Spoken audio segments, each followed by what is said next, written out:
I'm currently working on my summer cut, trying to lose about 10 pounds over 1 to 2 month period so that I can cut down a little bit, get a little more lean for the summer. A big part of that is nutrition, so make sure you check out the other video where I went through a full day of eating. And this video is going to focus on how I am working out in order to maintain as much muscle as possible, if not build a little bit more in the process. I'm a doctor who insists on being a fit dad, so I need to be efficient. And I want to show you how you can include fitness in your life regardless of how busy your schedule is. So while I'm cutting down and I'm in a calorie deficit, I'm focusing on a few things to make sure I don't hurt myself or burn out while still optimizing my training and hitting every muscle group at least twice per week. Now, I don't have a set program that I run. I much prefer a flexible split, which I basically outline every exercise that I want to work on in each kind of body movement or muscle group, and I cycle through them throughout the week or from week to week. And each time I have an opportunity to work out, depending on how much time I have available, I'll clump certain muscles in. If I can do a full body workout, that's awesome, and I'll do that. Otherwise, I'll often split it into 2 groups and do part of the full body workout one day and the next day finish it if I don't have enough time to do a full body workout. I also limit my volume per session and the time per session so that I can do it and complete everything within a 30 to 45 minute window.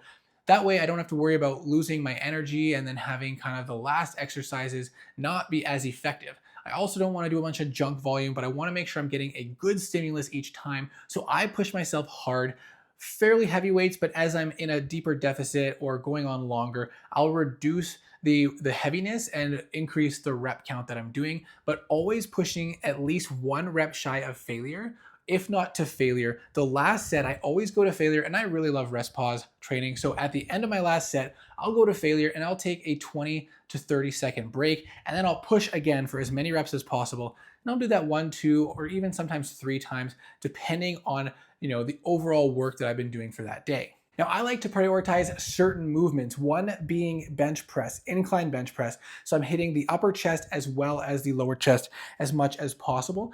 And then back, either a vertical pull or a horizontal pull. So I'll rotate between pull-ups and kind of a supported chest row on the bench, and then a leg movement, whether that be split squats or RDLs or hip thrusts. And I like to try to include at least those 3 in each kind of full body session, whether that be in a single day or split into 2 days. If I have the time, I'll add in biceps or triceps. Sometimes if I want to do chest and triceps and legs, I'll do biceps and back on another day with shoulders. So I'll vary how I split it up, but I kind of have an idea of the bare minimum I want to do being a pressing motion, a pulling motion, and a leg exercise. In addition to that, I might add in a specific tricep and bicep exercise and then shoulders as well, whether it be a shoulder press or lateral raises. And again, it cycles from workout to workout. So I might do one workout with just incline bench, back rows, and then split squats. If I have time, add in some lateral raises. The next workout might be a little bit different in how I structure it. Today, my goal is to do a 3 exercise superset with incline bench, supported back rows, and split squats. The reason I'm doing that is I don't want to have to sit in the gym for too long. And the longer I'm down here, the more tired I'm going to get. So I don't want to wait 2 to 3 minutes between each set. If I can catch my breath after 30 to 40 seconds, I can move on to the next exercise and do set 1. And then again, move on to the next exercise and do set 1. By the time I get back to set 2 of the first exercise, that local muscle group is going to be well recovered and ready to push hard. I want to maximize the efficiency of the volume that I'm doing because I'm not doing as much volume, and I want to push as hard as possible with as high intensity as possible without hurting myself. So as I get deeper into a deficit, like I mentioned, we're going to increase the rep count and reduce the overall weight. So while I sometimes track this in my head or on my phone, I did also write out all the exercises I want to focus on now, and I'm going to track the days I've done them, the weights and reps I've used, and that's going to help me ensure that I am progressively overloading my exercises and making progress, as well as hitting all the exercises that I'd like to focus on. So I've already done a warm up with about a 60% of the weight of my working sets, and I did about 10 to 12 reps just to kind of get things moving. And now I'm going to get into the working sets, and we're starting with incline chest press. Now I switched to doing incline as a majority of my chest work because I realized, like with many other people, my upper chest was not developing very much, and that is a very key feature to help the chest look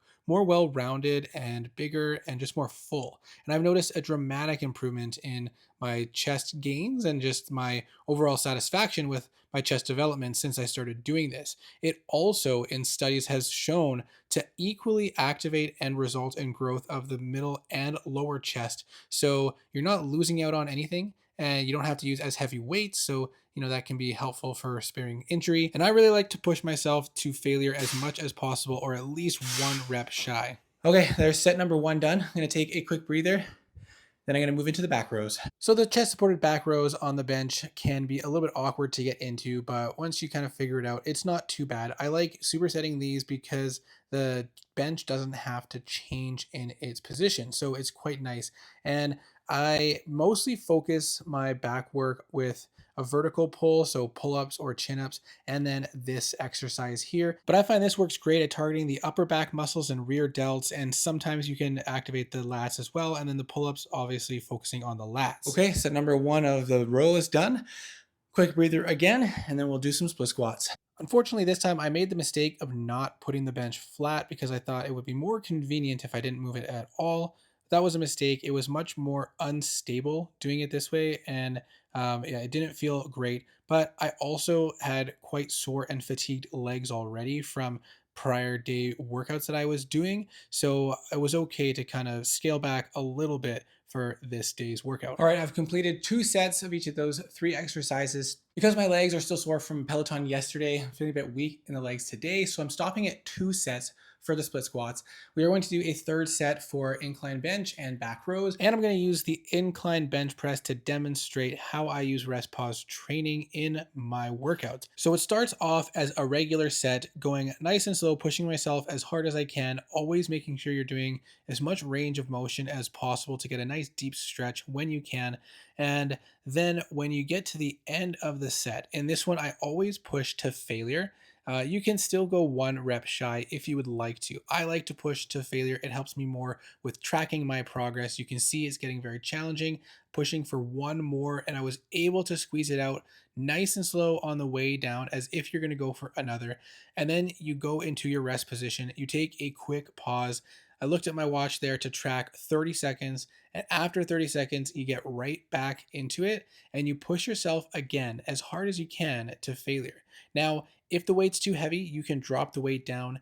If you're finding you're getting sore, you want to use less weight. The nice thing about rest pause training is that you can use lighter weight, and even if your first set goes to 15 or even 20 reps, after a 15-second pause, you're not going to get that many reps again. So this is a great way to make lighter weights do more work for you without having to do as many reps or spend as much time. And on the last rep, I held it in the stretch position for a little. All right, now normally if I was going to be able to work out tomorrow, I would stop there. I wouldn't do shoulders. I would just plan to tomorrow do shoulders along with some biceps and triceps. But tomorrow I'm not going to be working out.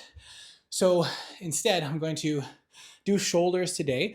I'm going to do 1 or 2 sets of shoulder press and then finish off with a set of lateral raises just to burn them out.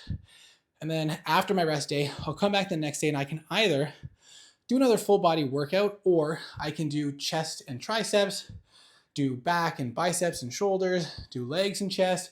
Whatever I want to do is a combination because I've already hit my full body and I'm basically resetting to start hitting the full body again. And once I finish hitting the full body, whether it takes me 1, 2, or 3 days of working out in a row, I take that time, finish the full body, and then I circle back again.